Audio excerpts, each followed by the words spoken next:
Some of the efforts have already been made. So as I said, in relapsed refractory classic Hodgkin lymphoma, incorporation of PD-1 blockers in salvage regimens. So brentuximab vedotin in combination with nivolumab, or nivolumab with ICE chemotherapy, or pembrolizumab with GVD chemotherapy.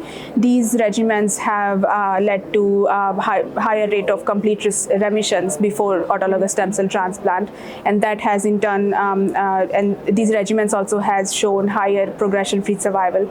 And we have shown that, or we have observed that in a couple of multi-center studies as well, real-world studies, where incorporation of PD-1 blockers prior to transplant leads to improved post-transplant outcomes compared to chemotherapy or any regimen without PD-1 blockers.